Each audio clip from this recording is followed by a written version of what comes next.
مساء الخير عليكم يا حلوين، عاملين ايه؟ يا رب دايما تبقوا بخير. طالعه النهارده عشان اقول لكم على حاجه مهمه جدا تاخدوا بالكم منها. طبعا كلنا بنشتري تورت وحلويات والكلام ده، والاهم من ده كله ان احنا بنشتري من اماكن موثوقه، اماكن معروفه، عارفين الحاجه اللي بيستخدموها ان هي كويسه.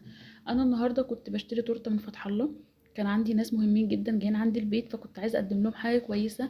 وبما ان فتح الله الجوده عنده حلوه قوي، الحلواني اللي شغال فيه بجد ممتاز، يعني طعم التورته عنده بجد تحفه.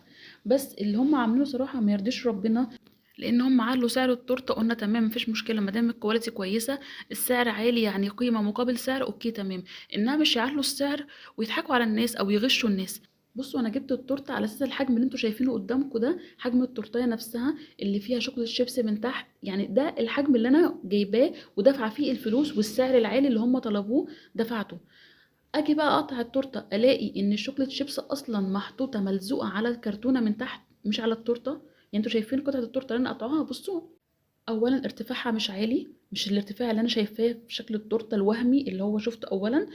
تاني حاجة ما فيهاش من تحت أي تزيين ولا شوكليت شيبس ولا أي حاجة. يعني أنا لما أجي أطلع مثلا للناس هقدم لهم القطعة اللي شايفينها في الطبقة دي، مش هطلع لهم بقى التورتة نفسها عشان يشوفوا شكلها ويتوهموا بالشكل الخارجي ليها، وأقطع لهم بقى من الشوكليت شيبس الملزوق على الكرتونة. ده غش وده اسمه حرام. أنا حبيت كده أصوركم الاتنين جنب بعض عشان تشوفوا الفرق بين حجم التورتة لما قطعتها في الطبق وبين حجمها الوهمي اللي أنا اتوهمت بيه. إيه كمان أهو بوريكم شكل الكرتونة نفسها، علبة فتح الله طبعا. اللوجو بتاعهم غني عن التعريف، يعني محدش يقول ان انا جايبه من اي مكان تاني. ده علبة فتح الله. وكمان كده بوريكم شكل الكرتونة نفسها، العلو بتاعها اللي كانت محطوطة فوقيها التورتة.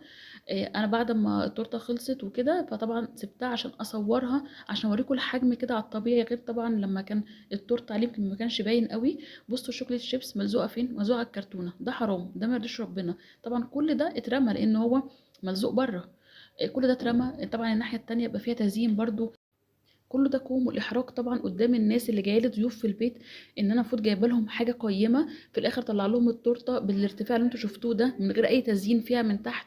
يعني زي ما تكون انا جايبه من اي مكان كده. فبصراحه كان الوضع سيء جدا. وانا بصراحه كنت على طول معتمده فتح الله في التورت والحلويات، بس بعد الموقف ده انا عمري ما هجيب منهم تاني اي حاجه تخص الحلويات او اي حاجه فيها ممكن يكون فيها غش عموما. هجيب من اي محلات تاني بره. هو الموقف ده اول مره يحصل معاهم، بس المشكلة ان هو حصل في يوم انا عندي ضيوف في البيت.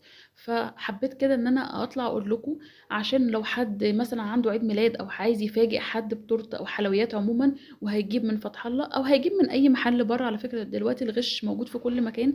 المهم ان انا عايزاكم تاخدوا بالكم من كل حاجة بتشتروها، لان الغش بجد بقى موجود في كل حاجة. على فكرة انا ما رحتلهمش ولا اتكلمت معاهم ولا عاتبتهم، انا اكتفيت بس ان انا ما اجيبش من عندهم تورت تاني. بس حبيت اطلع اقول لكم الفكرة، وان انتوا دايما بتطلبوا مني اي حاجة اخد بالي ان هي فيها غش او فيها اي حاجة كويسة كمان بطلع اقول لكم عليها. بس كده الفيديو بتاعي خلص، يا رب يكون عجبكم واستفدتوا منه النهاردة. استنوني بقى في فيديو جديد، ما تنسوش اللايك واشتراك في القناة. مع السلامة يا حلوين، في حفظ الله.